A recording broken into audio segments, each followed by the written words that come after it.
এবং আমরা বিশ্বাস করি এবারের শোভাযাত্রা যেটা চারুকলা থেকে বের হবে সেখানে আপনারা সত্যিকার অর্থে নতুন জিনিস দেখবেন, মানে ভিজুয়ালি আপনাদের চোখেই পরিবর্তন দেখতে পাবেন অনেক।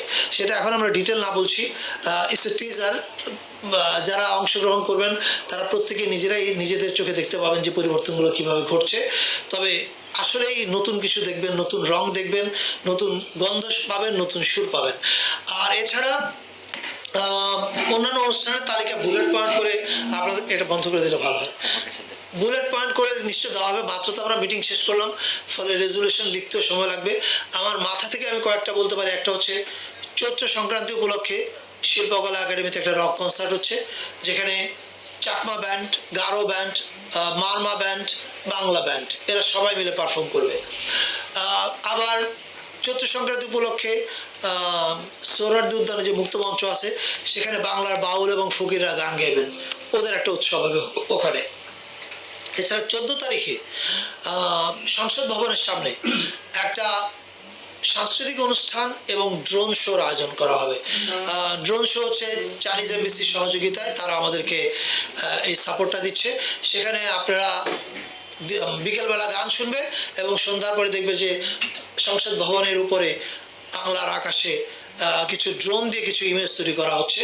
সো এটা হবে হচ্ছে সংসদ ভবনে।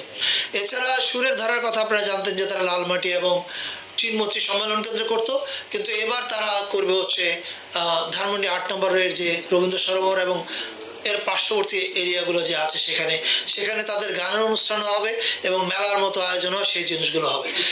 অর্থাৎ ঢাকার নানা জায়গায় উৎসব ছড়িয়ে যাবে। এছাড়া সারা দেশে আপনারা যেরকম শুনলেন যে প্রত্যেকটা জেলায় এবং প্রত্যেকটা উপজেলায় আমাদের সচিব মহোদয় বলেছে, আমি আবার রিপিট করছি, এর আগে যে সংস্কৃতি মন্ত্রণালয় থেকে যে বরাদ্দ দেওয়া হতো আমরা সেই বরাদ্দকে এবার দ্বিগুণ করেছি প্রত্যেক জেলার জন্য এবং প্রত্যেক উপজেলার জন্য। পাশাপাশি যে জেলাগুলোতে আমাদের ভিন্ন জাতিগোষ্ঠীর ভাই বোনেরা কনসেন্ট্রেটেড, সেই জেলাগুলিতে আমাদের বরাদ্দের পরিমাণটা আরও বেশি হবে। সেটা কত হবে কালকের মধ্যেই মন্ত্রণালয় থেকে চিঠি দিয়ে জানানো হবে।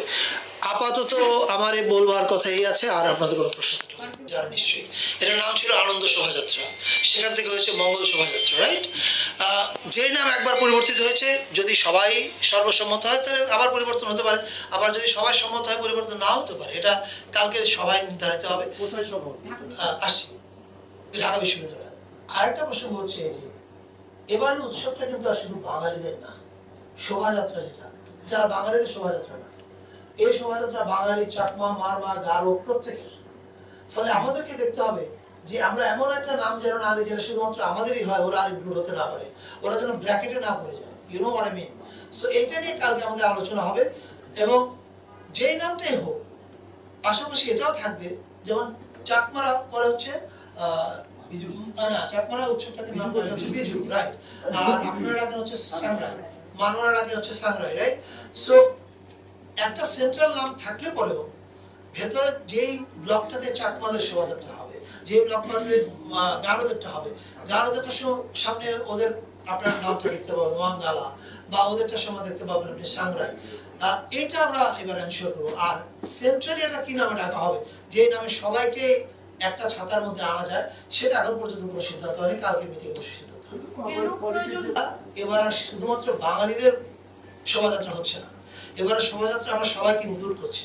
এখন সবাইকে ইনক্লুড করার পরে এই একই নামে করবে না কোন নামে করবে এটা কালকে সবাই সিদ্ধান্ত হবে। কালকে সবাই আপনাদের এটা মাথায় আছে কিনা যে হচ্ছে এটা ইউনেস্কো স্বীকৃত একটি, এটা ইউনেস্কো স্বীকৃত, আমাদের মাথায় কেন থাকবে আপনি মনে করছেন? হ্যাম্পার হতে পারে কিনা এরকম কোনো বিষয়? এটা হ্যাম্পার কোনো কারণ নেই। ইউনেস্কো এই শোভাযাত্রাকে স্বীকৃতি দিয়েছে এবং ইউনেস্কো আগামীবার জানবে এই শোভাযাত্রা আরো বড় হয়েছে, আরো ইনক্লুসিভ হয়েছে। সো ইউনেস্কো এটাতে খুশি হওয়ার কারণ, আপত্তি করার কোনো কারণ নেই। কারণ আমরা বরং এতদিন আমাদের দেশের অনেকগুলো জাতিগোষ্ঠীকে মাইনাস করে এসেছিলাম, আমরা এটাকে সংশোধন করছি। আগে একটা কথা বলে দিই, আমি নিজের টেলিভিশনে বড় হয়েছি। টেলিভিশনের ক্ষেত্রে একটা প্রবলেমের মধ্যে আমি ইদানিং দেখছি, এই প্রশ্নের উত্তর দিতে গেলে যে মুশকিলটাতে আমি ভুগি, যে আমি একটা কথা বলি, হেডলাইন লাগানো হয় আর একটা কথা। আপনাদের কাছে অনুরোধ থাকবে, please be careful about headline. গত 2 দিন আগে আপনাদেরই একজন কলিগ কোনো একটা মিডিয়া হাউসের, আমি যে কথা বলিনি ওটা উনি ওনার হেডিংয়ে দিয়েছেন, দিয়ে ওটা ভাইরাল করেছেন। Let's not do it. আমার কোনো হেডিং দিলে সবার কাছে এখানে আমি পরিষ্কার বলছি, আমি যা বলেছি ওই শব্দের বাইরে কিছু যাবেন না, এবং শব্দ কাটবেন না এমনভাবে যাতে আমার কথার মানে বিকৃত হয়ে যায়। Yes please go ahead with the question. আমি এই কথাটা আপনাকে বলিনি যে আপত্তি আছে কিনা, আমি বলেছি যে কারণ কারণ অনুষ্ঠানটাই তো পুনর্বিবেচিত হয়েছে। অনুষ্ঠান কি শুধু বাঙালিদের আছে? এটা এটা কেন বুঝতে পারছেন না? অনুষ্ঠান তো আর আগের মতো না, এটা পুনর্বিবেচিত, এখানে অল ইনক্লুসিভ। আপনারা নাম পরিবর্তন দ্বিতীয় প্রশ্ন আছে কি? একই প্রশ্ন আর দ্বিতীয় উত্তর। নাম আপনি Come tomorrow you will get the answer. Next question, not this, any other question please. Islamic দৃষ্টিভঙ্গি যেটা বললাম সেটা তো আপনি একই প্রশ্ন যদি 3 বার করেন আমি তো ক্লান্ত হয়ে যাবো ভাই। ইসলামিক দৃষ্টিভঙ্গি আচ্ছা আসি কাম। ছায়ানটের গান বাছাই নিয়ে আপনাদের কোনো নির্দেশনা আছে কিনা এবার? এটা ছায়ানটকে প্রশ্ন করবেন, আমাকে না। আমার প্রশ্নটা আর আপনার প্রশ্ন উত্তরটা হচ্ছে কি প্রশ্ন করেছেন আপনি? ইসলামিক দৃষ্টিকোণ থেকে কিছু চেঞ্জেস আসছে এবার, সেটা আসলে আমরা শোভাযাত্রাতে কি কি হবে এটা কি আমরা আপনাদেরকে এখনো বলেছি? এটা আপনাদেরকে কখনোই বলবো না, এটা র্যালিতে এসে সারপ্রাইজটা দেখতে হবে যে হোয়াট ইজ দেয়ার। আমরা বলেছি সামথিং নিউ ইজ। স্পষ্ট বলেছেন, এই যে আপনিও যদি বলেন আমরা কোনটাকেই করব, বলেছেন যে ইসলামিক কিছু বিষয় এখানে অন্তর্ভুক্তি হবে। এই সচিব মহাজয় বলেছেন যে এখানে স্যামন শিল্পগোষ্ঠী আছে না, তারা এখানে এসে বলেছেন যে আমরা তো খালি গলায় গান গাই, আমাদের অংশগ্রহণটা কোথায়? আমরা বলছি আপনারা অংশগ্রহণ করবেন, দ্যাট ইজ ইট। কিন্তু আমরা তো আপনাদেরকে তালিকা করে বলবো না যে কোনটা কোনটা হচ্ছে, এটা আপনার ওয়েট করতে হবে র্যালির জন্য। You have to wait for the rally. জি বলেন। এটা বাঙালির না, এটা সবার। এবছর থেকে এটা সবার, বাংলাদেশ। ইয়েস, কিন্তু সবাই তো উদযাপন করতো। একজনের জন্য। আপনি উনি শেষ করলে আপনি আবার বলবেন, আপনি বলেন। সেক্ষেত্রে বাংলাদেশিদের এই প্রোগ্রামটা এইটাই ঈদ পূজার থেকেও ভিন্ন আঙ্গিকে পয়লা বৈশাখ আমাদের দেশে হয়, কারণ সব জাতি গোষ্ঠীতে এটাতে অংশগ্রহণ করে। খুব একটা বিষয় পরিষ্কার করতে চাই যে এবার কেন এটা ভিন্নভাবে বলা হচ্ছে যে সব জাতি গোষ্ঠী, এটা তো সব জাতি গোষ্ঠী এই অনুষ্ঠানটা করতো, তারা ভিন্ন ভিন্ন ভাবে ইনক্লুসিভ। আপনি বলছেন তারা কি ইনক্লুসিভ ছিল না আগে? মানে আগে তারাও তো বান্দরবন প্রোগ্রাম হতো, তারা আসতো, তারা কি ভয় ছিল? এবার কি ভয় নাই? এবার কি আপনারা তাকে নির্ভয় দিচ্ছেন? একটু যদি কাইন্ডলি আমি জানি না এটা আপনি কেন এই প্রশ্ন করছেন। আপনি চারুকলা শোভাযাত্রা গেছেন কখনো? চারুকলা শোভাযাত্রা আপনি পার্টিসিপেশন দেখেছেন ওদের, মানে অ্যাজ এ এথনিক গ্রুপ কখনো দেখেছেন? এবার দেখবেন, সেই জন্য বলছি আপনারা অপেক্ষা করেন। সেখানে আপনারা চাকমাদের অংশগ্রহণ দেখবেন, they will have their own segment, Garo will have their own segment, Bengalis will have their own segment, প্রত্যেকে তার সেগমেন্ট থাকবে। যে কারণে এটা নতুন বলা হচ্ছে যে অল ইনক্লুসিভ। যেটা চারুকলা শোভাযাত্রা আগে মূলতই ছিল বাঙালিদের উৎসব, এটা এখন বাংলাদেশের সবার উৎসব পরিণত হবে। I hope I could make it clear, right?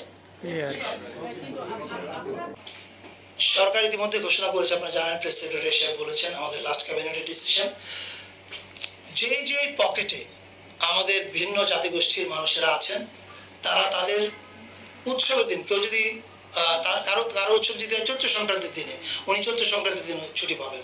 এটা সরকারিভাবে নির্বাহী আদেশে দেওয়া হয়েছে। ফলে আগের মতো হচ্ছে তা না, ছুটির প্ল্যানটাও চেঞ্জ হয়েছে। 14 তারিখে ছুটি থাকছে না? 14 তারিখে ছুটি ডেফিনেটলি থাকবে। আমি বলছি ধরা যাক ও গারো জনগোষ্ঠী, এখন ওরা উৎসব করা হচ্ছে ধরা যাক চৈত্র সংক্রান্তিতে, তাহলে ওরা চৈত্র সংক্রান্তি ছুটিটা পাবে ওরা, এ কথা বলছি।